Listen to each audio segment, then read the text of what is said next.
Pemirsa, terima kasih Anda masih tetap setia bersama kami di Seputar Aceh. Saudara, Bapeda Kabupaten Aceh Besar menggelar konsultasi publik dalam rangka penyusunan rencana kerja pemerintah Kabupaten RKPK Aceh Besar tahun 2024. Kegiatan berlangsung di Aula Dekranasda Kabupaten Aceh Besar pada Selasa 14 Februari 2023.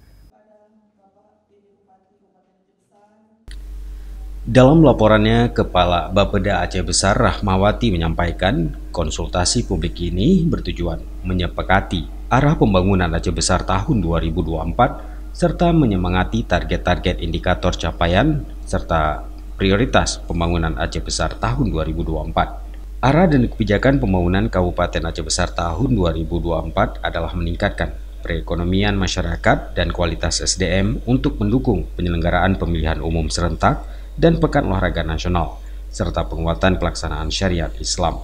Hal ini sesuai dengan tema pembangunan Aceh Besar tahun 2024, meningkatkan kualitas sumber daya manusia untuk mendukung penyelenggaraan pemilu serentak dan penegakan syariat Islam. Rahmawati menambahkan prioritas pembangunan Kabupaten Aceh Besar tahun 2024, pertama, penegakan syariat Islam dan reformasi birokrasi. Kedua, pemulihan ekonomi, sosial, kebencanaan, dan penanganan inflasi.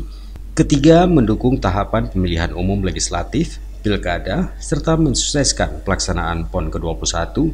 Dan keempat, penanganan stunting dan kemiskinan ekstrim.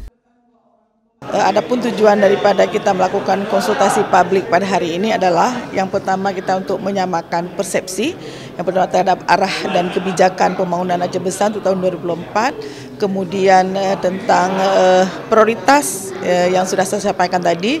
Jadi ke depan kita ada 4 prioritas pembangunan Aceh Besar 2024. Yang pertama adalah penegakan syariat Islam dan reformasi birokrasi, kemudian penguatan ekonomi, sosial dan kebencanaan.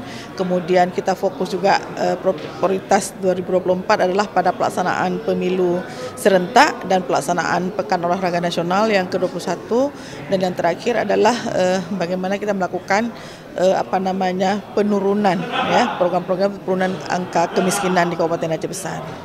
Konsultasi publik RKPK ini diikuti anggota DPRK Aceh Besar, 58 OPD, Bapeda Aceh, Kepala BPS Aceh Besar, perwakilan LSM, tokoh masyarakat, mukim, akademisi, dan stakeholder terkait. Konsultasi publik RKPK ini juga diisi oleh pemateri masing-masing Profesor Dr. Mukhlis Yunus SEMS dari Universitas Syah Kuala dan Devizar STMT dari Bapeda Aceh. Dari Aceh Besar, Tim Liputan Aceh TV melaporkan.